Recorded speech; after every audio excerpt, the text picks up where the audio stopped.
इस जग में जो है 5 मंजिल युगशाला बनाया जाएगा और 108 कुंडों की स्थापना की जाएगी और बहुत सी विधियाँ तैयार की जाएगी, अनेक प्रकार की झांकियाँ तैयार की जाएगी ताकि लोगों को अनुभव हो कि राजसी यज्ञ जो है ये अलौकिक यज्ञ है। और इस यज्ञ में पूर्व काल में त्रेता युग में शुरुआत में महाराज हरिश्चंद्र नारद जी की प्रेरणा से राजसी महायज्ञ किए थे और उन्हें वो सम्राट की उपाधि मिली, क्योंकि उस जमाने में उसका कोई शत्रु नहीं रह गया था, वो भी आजाद शत्रु थे। कालांतर जो द्वापर युग आया तो पुनः नारद जी की प्रेरणा से युधिष्ठिर ने राजसी महायज्ञ की मैंने संकल्प किया और यज्ञ के लिए उन्होंने तैयारी की। इस यज्ञ में भी काफ़ी विघ्न बाधाएँ आए, किंतु भगवान कृष्ण की कृपा और अंतर प्रेरणा से वो विघ्न बाधाएँ जो है छत बिछत हो गया और यज्ञ जो है भगवान की अभिरक्षा में, कृष्ण की अभिरक्षा में मैंने 100% सफल रहा। इस कुंडली महायज्ञ में कहाँ से लोग आएंगे? इस महायज्ञ में लगभग देश के अनेक प्रांतों में लोग आएंगे, हो सकता है विदेश के बहुत भक्त वाले हैं वो भी आ सकते हैं। क्या काशी, मथुरा, वृंदावन और जगह से भी, अयोध्या से, हाँ, से वहाँ संत महात्मा विद्वान जन आएंगे सब और भक्तजन भी आएंगे।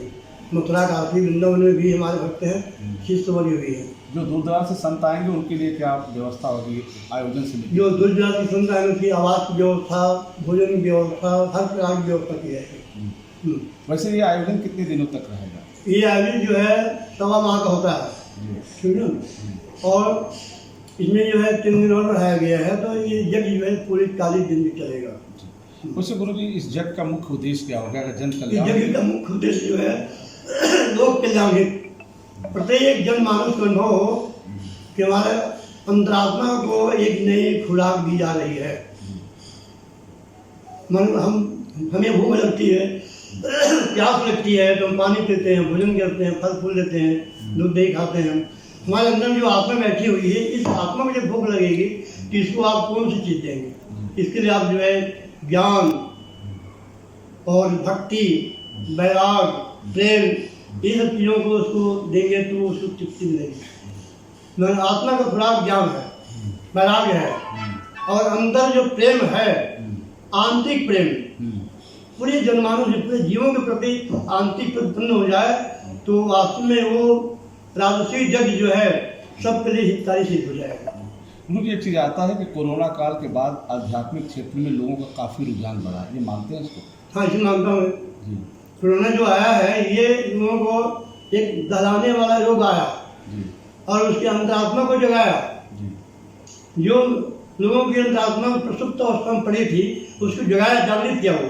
तो हम लोग भी इसके लिए बहुत मन तटस्थ रहते हैं। हमने एक किताब लिखी है पियमन कथा, उसमें पूरे टोटल अध्यात्म की भावना है, अध्यात्म की सारी बातें हैं।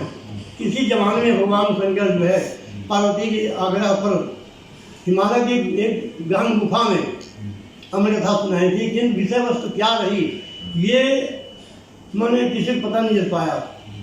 कालांतर में भगवान की कृपा से या पार्वती की विशेष कृपा से आप सबकी पुण्य उदय होने से मेरे मन में भाव आया, मैंने हमारी कथा महाकाव्य रूप में मैंने लिखी और इसमें 3 खंड है।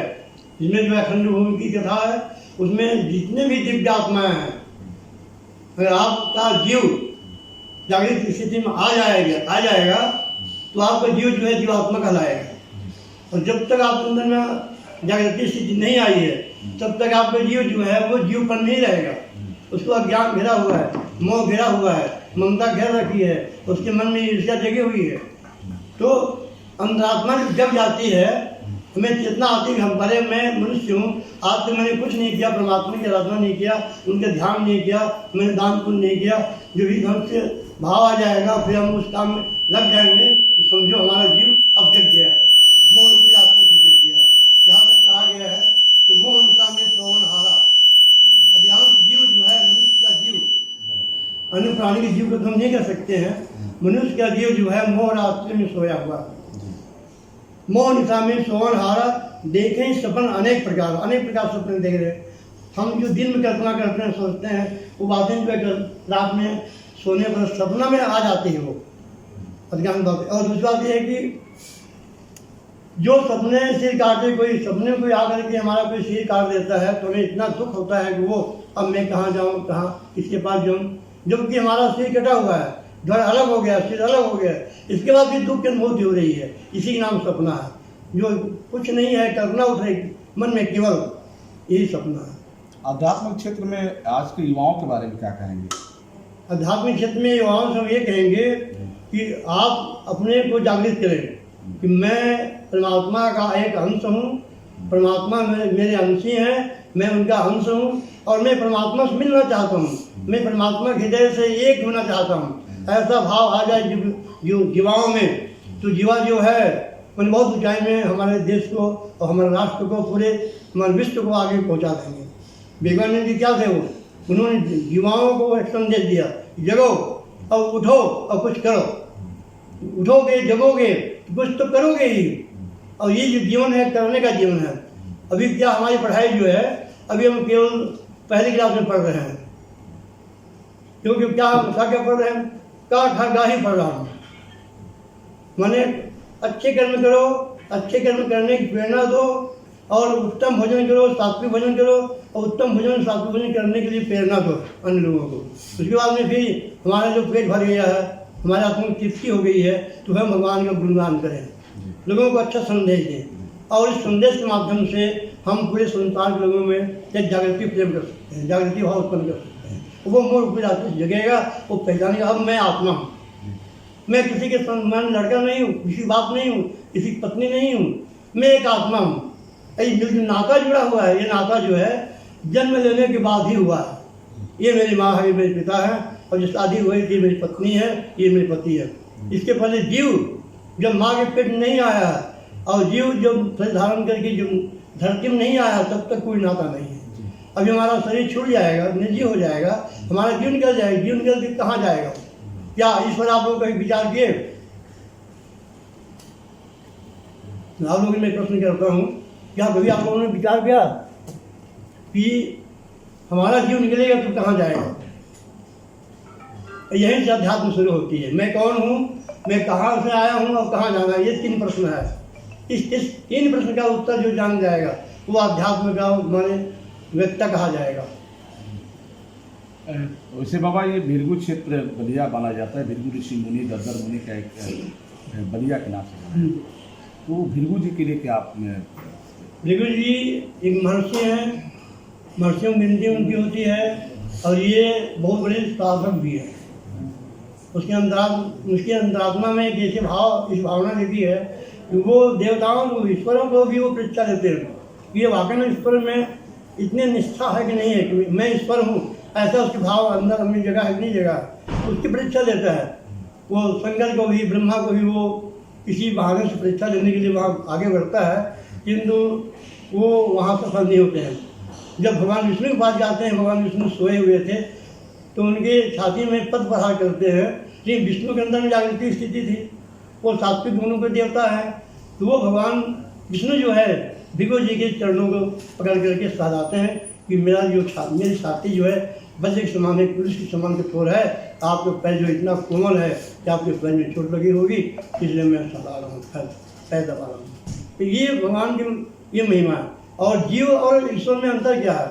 जीव क्या करता है, दुख के घड़ी में घबराता है, रोता है, चिल्लाता है और उसको अहंकार में इतना घेर लेता है कि वो बेसुध हो जाता है। और ईश्वर की पहचान क्या है? दुख हो सुख हो, द्वारकापुरी माया से बनाई गई, भगवान की माया से द्वारकापुरी बन गई, बहुत खुशी हुई भगवान को। तो द्वारकापुरी जो है भगवान की प्रेरणा से माया से डूब गई। उस समय भी भगवान कृष्ण को बहुत अपार खुशी हुई है। तो ईश्वर की यही पहचान है, वो दुख और सुख दोनों की स्थिति में वो संभव रहते हैं।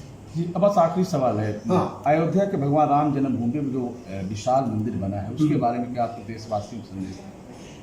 ये राम मंदिर जो निर्माण हुआ है, स्थापना हुई है, ये हमारे हिंदुओं को जागृति करने के लिए एक बहुत बड़ा शासन तैयार किया है। हमारे अंदर में चेतना आनी चाहिए कि वाकई में भगवान राम अब जो है अयोध्या में स्थापित हो गए हैं। पहले जो है काफ़ी दयनीय दशा में रही है उनकी स्थिति, उनकी मूर्ति, अब भगवान जो है चमकदार स्थिति में आ चुके हैं, वो पूरा प्रकाश फैला रहे हैं। ये जी। जागृति स्थिति है। अब मथुरा की बात हो रही है तो मथुरा में क्या कहेंगे? और मथुरा में जो है आप लोगों के अंदर में अगर प्रेरणा है, अब लोग मीडिया की वजह से सहायता कर देंगे तो वहाँ भी राम जन्मभूमि, कृष्ण जन्मभूमि जो है उसका उद्धार हो जाएगा और हम एक नया संसार की रचना कर देंगे। अब भिरगु क्षेत्र के विकास को लेकर क्या करेंगे? भिरगु क्षेत्र कॉरिडोर की बात हो रही है, तो जिस तरह से अयोध्या में भगवान राम की जन्मभूमि पर जो बड़ी मंदिर बनी है, क्या भिरगु क्षेत्र को भी विकास की तरफ ले जाने की आवश्यकता है? बिल्कुल की आवश्यकता है, विकास करना बहुत जरूरी है ताकि अनुभव करें कि ये पूरे संसार में, दुनिया में एक ऐसी धरती है, बलिया ऐसी धरती है। भगवान भृगु को महर्षियों ने उस जमाने में दंडाचार्य थे, सीएम कौन था उस जमाने में? दंडाचार्य। उस समय से मरीच मुनि जो है दंडाचार्य थे। कहा तुमने जो परीक्षा ली है विष्णु जी की, पद प्रहार किया है छाती पर, ये परीक्षा का तरीका अच्छा नहीं है, आपको प्रायश्चित करनी होगी। क्या बताओ मैं कौन से प्रायश्चित करूँ? तो उन्होंने एक सूखा बांस दे दिया, ये बांस ले जा सूखा, और जहाँ भी बांस अपने आप पवित्र हो जाएगा और उसमें पत्तियाँ निकलेंगी, पुष्पित हो जाएगा, तो समझो कि ये धरती बहुत पवित्र है, उसको वहाँ रोपण कर देना, रोप करके अब वहाँ बहुत तपस्या करना और वहीं से तुम्हारा पाप जो है जो प्रायश्चित हो जाएगा। ये विश्व की पवित्रतम भूमि में से एक पवित्र भूमि है बलिया की धरती। गुरुदेव, जो यज्ञ का आयोजन हो रहा है उस आयोजन को लेकर के आम जनमानस से क्या अपील होगी आपकी? हम जनमानस में ये कहूँगा कि ये यज्ञ जो है ये लोगों में एक नई चेतना डालने के लिए है कि जग में ये जो राष्ट्रीय यज्ञ है इसको हम भी कर सकते हैं। हम आपस में मिल करके और धन इकट्ठा करके वैसा यज्ञ स्थापित कर सकते हैं। अनेक ऋषि मुनि आएंगे, महात्मा आएंगे, अतिथि आएंगे, पत्रकार, सबको यथाशक्ति सेवा करेंगे, पानी पिलाएंगे, जल पिलाएंगे, भोजन कराएंगे, उसके अंग वस्त्र से सम्मानित करेंगे। राष्ट्रीय यज्ञ में यही हुआ था, सब कुछ सम्मानित किया गया, धन दौलत सबसे। गुरुदेव, यज्ञ कब से कब तक है? थोड़ा सा एक बार इस पर फिर हम चाहेंगे कि आप नजर डालें। हाँ, यज्ञ जो है ये 11 दिसंबर से लेकर के 19 जनवरी 25 तक चलेगा। 11 दिसंबर तो 24 में पड़ेगा जी आगामी जो है, और जो है 19 जनवरी जो है आगामी 2025 में आएगा, और ये पूरे 40 दिन के यज्ञ है। धन्यवाद। 40 दिनों में गुरुजी कुछ तो ऐसा होगा जो विद्वान वक्ता आएंगे, कुछ तो चिन्हित किए गए होंगे। लोगों की आकांक्षाएं कि थोड़ा ये भी मालूम होता कि कौन कौन लोग प्रस्तावित किए जा रहे हैं। अभी इसमें संकेत मैंने पेपर में किया है कि हम जो भी अच्छे कलाकार, पत्रकार और जो कथावाचक हैं, जगत गुरु हैं, शंकराचार्य हैं, बहुत भोली महात्मा हैं, बहुत से तपस्वी हैं, कुछ हिमालय के भी महात्मा हैं, सबको धीरे धीरे मैं संपर्क बनाऊंगा, उससे आग्रह करूंगा आप राष्ट्रीय यज्ञ में पधारें और मुझे सेवा का अवसर दें।